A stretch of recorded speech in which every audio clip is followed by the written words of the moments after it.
तो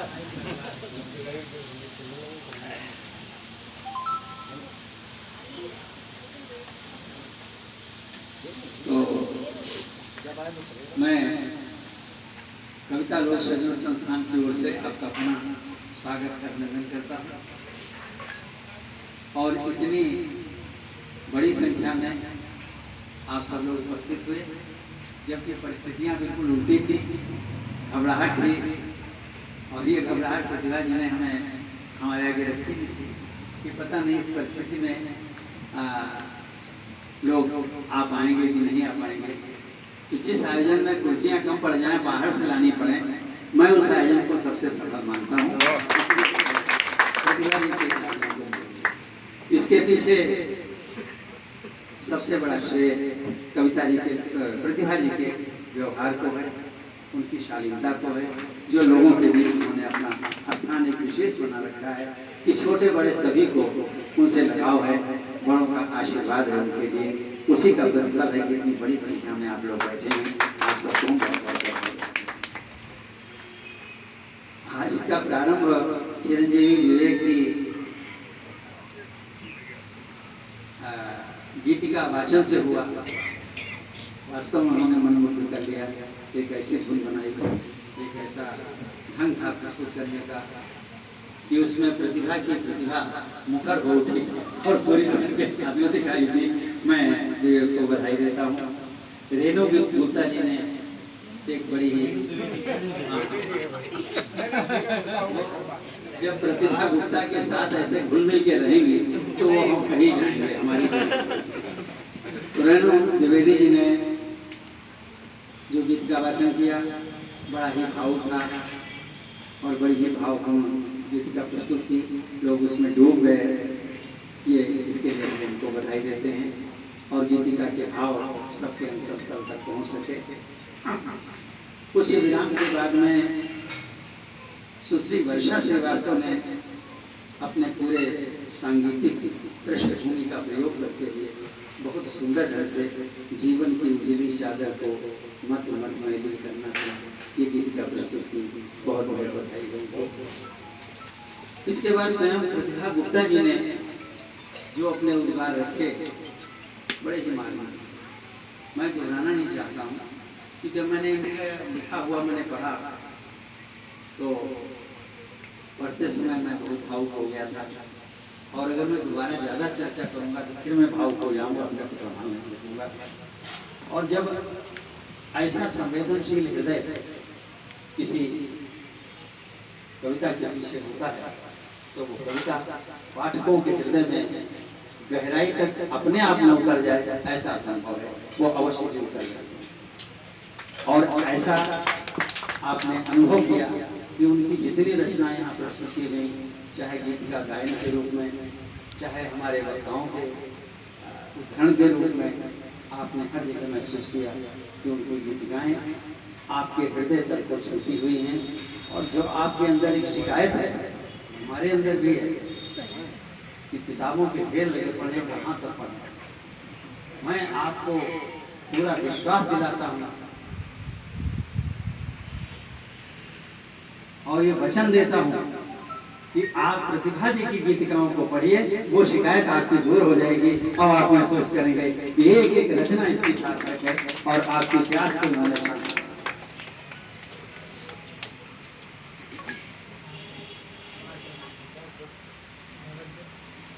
मुख्य कारण ये है कि इन्होंने गीतिकाएं अपनी बुद्धि से नहीं, बुद्धि का बस इतने प्रयोग किया है कि वो गीतिका क्या है, उसका शिल्प क्या है, उस शिल्प को इन्होंने समझ लिया बस। इसके आगे इनके भीतर की जो संवेदना है, भीतर की जो करुणा है, भीतर के जो भी भाव हैं, वो अपने आप निकले हैं और गीतिकाओं में ढलते चले गए हैं। इसकी आपको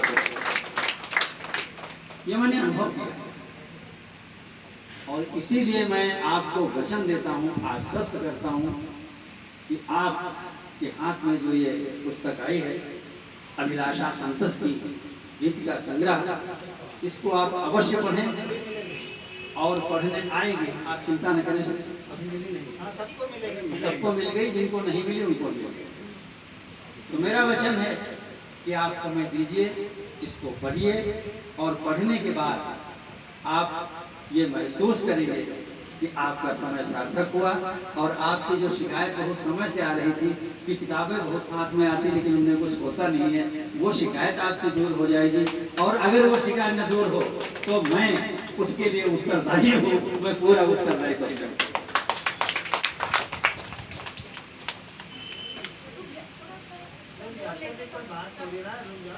चलिए कोई बात नहीं, अब दे ही दीजिए, अब दे दीजिए, चल पड़ा है, चल। अरे हम घर के हैं, बोलते रहते हैं, काम होते हैं। घूम गया तो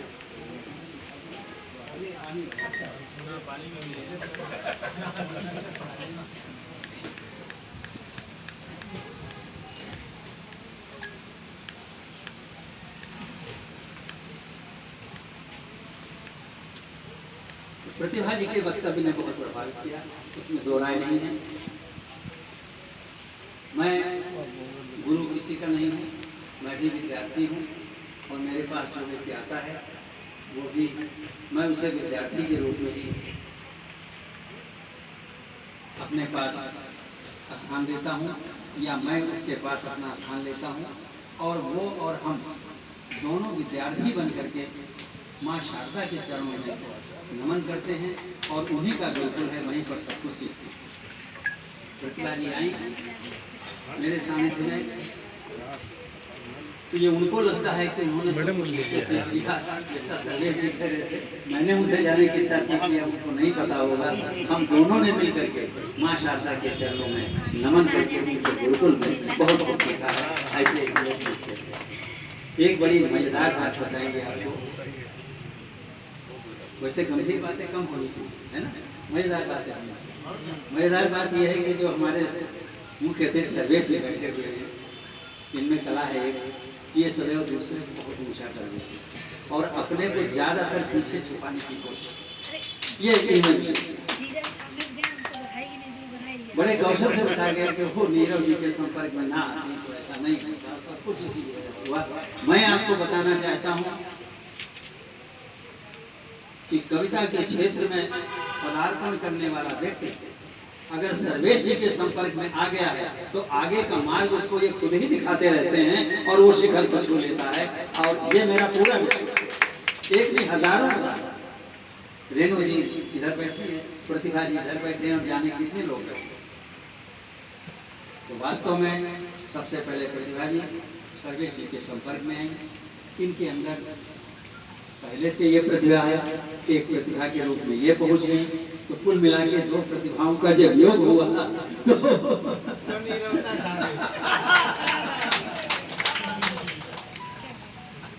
तो प्रतिभा को शिखर तो छूना ही था, उसमें कोई भी दो राय नहीं थी। नीरव न मिलते कोई दूसरे मिल जाते, लेकिन माँ का आशीर्वाद इनको मिला ही था। इसका श्रेय वास्तव में सर्वेश जी को जाता है। मैं एक बात यहाँ पर संदर्भ कह रहा हूँ, पुस्तक के लोकार्पण से भले न जुड़ी हो कि हर व्यक्ति को अपनी लकीर लंबी करने का प्रयास करना चाहिए, दूसरे की लकीर छोटी करने का प्रयास न करना चाहिए।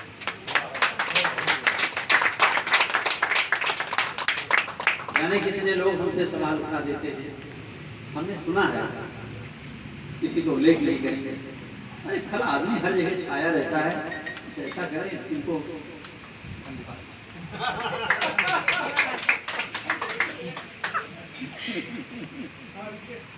मैं कहता हूं कि जो व्यक्ति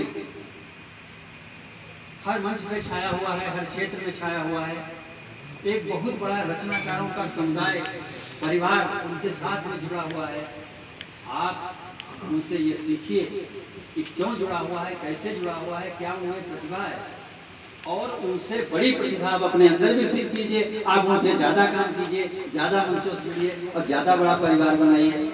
इससे किसने आपको रोक रखा? क्या है दिक्कत?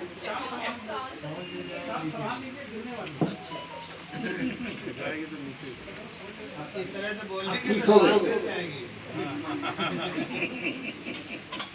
तो सर्वेश जी से ये सीखने वाला है कि कैसे उन्होंने सभी प्रतिभाओं को उंगली पकड़ करके मंच की, कविता के मंच की सीढ़ियाँ चढ़ाई हैं और जब वो सीढ़ियाँ चढ़ा देते हैं तो फिर लोग मिलते ही रहते हैं और लोग आगे बढ़ते रहते हैं। मैं उनको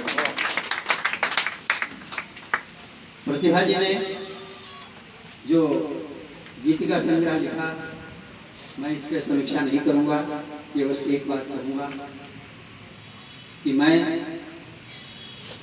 गीतिका के जिस रूप को देखना चाहता था वो रूप केवल इतने तक सीमित नहीं है कि वो हिंदी भाषा व्याकरण में निबद्ध हो और उसकी लय छंदों पे आधारित हो। ये तो उसका शिल्प है, शिल्प के माने उसका ढांचा है, और उस ढांचे में जो फिट शब्द होते हैं, उन शब्दों के भीतर जो भाव होते हैं, जो उसकी विशेष कहल होती है, वो उस ढांचे की आत्मा होती है, और जब उस आत्मा का प्रवेश होता है तो वो गीतिका जीवंत हो जाती है। ऐसी जीवंतता मैंने प्रतिभा की गीतिकाओं में देखी है, इसके लिए उनको बहुत बहुत बधाई। मैं एक गीतिका का एक युग, एक गीतिका का तो आपने सोचा होगा पूरी गीतिका पढ़ेंगे, एक गीतिका का एक युग मैं आपके आगे रखूंगा, और ईमानदारी से देखिएगा कि वो प्राण तत्व उनकी गीतिकाओं में कितनी प्रकृष्टता से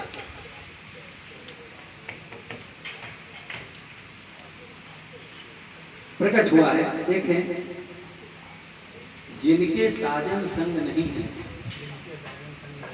ऐसे मौसम में,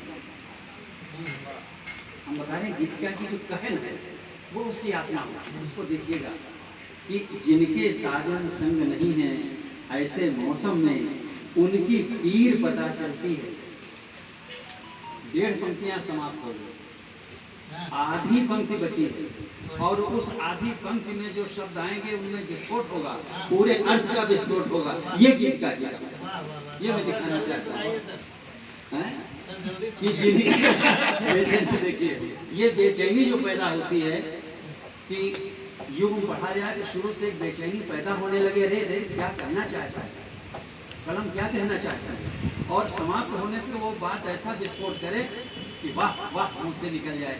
ये गीतिका की कहान है, ये उसका प्राण तत्व है। उस प्राण तत्व के दर्शन मैंने प्रतिभा जी के युग्मों में किया, जिसका एक उदाहरण दे रहा हूँ। देखिएगा कि जिनके साजन संग नहीं है ऐसे मौसम में उनकी पीर पता चलती है बहते काजल, उनकी पीर पता चलती है बहते काजल। अधिक न बोलकर समय का सम्मान करते हुए मैं गीतिका संग्रह अभिलाषा अंतस की के लोकार्पण पर विशेष रूप से प्रतिभा जी को बधाई देता हूँ, आशीर्वाद देता हूँ, और साथ ही साथ इसको इस रूप में यहाँ तक लाने के लिए इसके प्रकाशक डॉक्टर सुभाष चंद्रा जी को भी मैं बहुत बधाई देता हूँ। और इनकी प्रकाशक जी के बारे में 2 शब्द जरूर कहना चाहूँगा कि पुस्तक प्रूफ रीडिंग यानी संशोधन का कार्य पूरा करने के बाद चंद्रा जी को जो पुस्तक दी गई जिस दिन, उसके 9वें दिन चंद्रा जी ने पुस्तक प्रतिभा जी के घर पर पहुंचा दी। ये 4-4 महीने में पड़ी रहती हैं, 9 दिन के अंदर इन्होंने पुस्तक प्रकाशित करके प्रतिभा जी को समर्पित कर दी। ये अपने में एक बहुत ही प्रशंसनीय बात है, इसके लिए हम आपकी तारीफ चाहेंगे और इनको बधाई देंगे। प्रतिभा जी के जीवन को और उनके सृजन को उत्कर्ष तक पहुंचाने के लिए उनके पतिदेव राकेश जी का जो योगदान है, इसके लिए बधाई के पात्र हैं। मैं इनको बहुत बहुत बधाई देता हूं, और अंत में एक बार पुनः प्रतिभा जी को आशीर्वाद देते हुए ये मंगल कामना करता हूँ कि ऐसे गीतिका संग्रह अथवा अन्य प्रकार की काव्य कृतियाँ बराबर वो समाज को देती रहें और हमारे पाठकों की पिपाशा को शांत करती रहें। बहुत बहुत शुभकामनाएं, बहुत बहुत धन्यवाद, बहुत बहुत